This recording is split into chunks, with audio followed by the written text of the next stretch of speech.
Okay, now we have a photo in front of us. I got this from the stock tab, but you can just drag one from your desktop or wherever it is on your computer onto your Affinity Designer document. If you want to use one from the stock tab, just go up to Window and then Stock. And then in here, you can type in whatever you want and then just drag out a photo from there. See, this is the one that I dragged out. I'm going to close this group.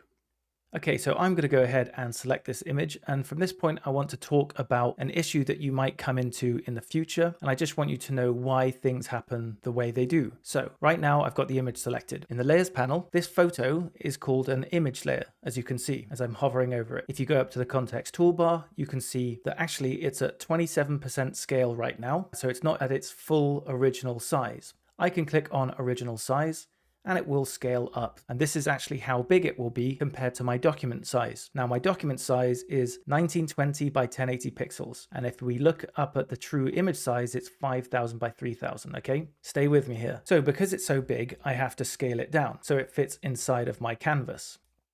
So why am I telling you all of this? Well, basically, I want to tell you that when you scale a photo down, an image layer, and then you go ahead and make a destructive edit, let's say I use that smudge tool again. As soon as I apply the smudge tool to this photo here, this image layer, it will no longer be an image layer and it will be turned into a pixel layer. And at that point, it will no longer retain its 100% quality. Affinity Designer will recalculate how big it should be based on the size of my document. So let me illustrate further. If I go ahead and make a copy of this. In fact, I'll make it smaller first, and then I'll make a copy, Command C, Command V, and I'll drag it off to the side, place it in this corner here. So at this point, let's zoom in, and it's still looking good quality, isn't it? Let me go ahead and apply the smudge tool. So if I click on the smudge brush tool, and I just click on him and start dragging it around. You see here, the assistant says, the assistant rasterized the layer you previously had selected because it was not a raster layer. That's correct, because it was an image layer. So if we go ahead and look at the layers panel down here, you can see this image, this is the one I just used the smudge brush tool on. It's now a pixel layer. So what's the big deal?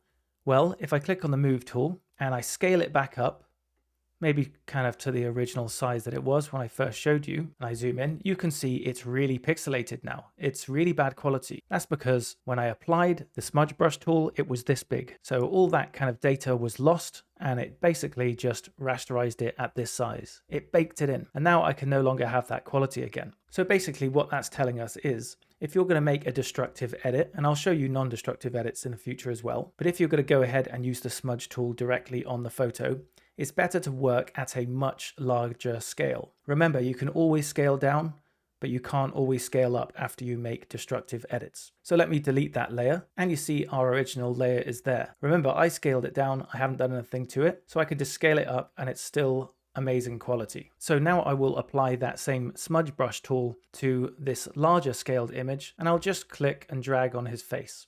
You can see it's not that pixelated at all, still looks pretty good. So if I scale it down now and I have a look, you see it's still the same quality that it was when it was fully scaled up, because that kind of resolution is locked in.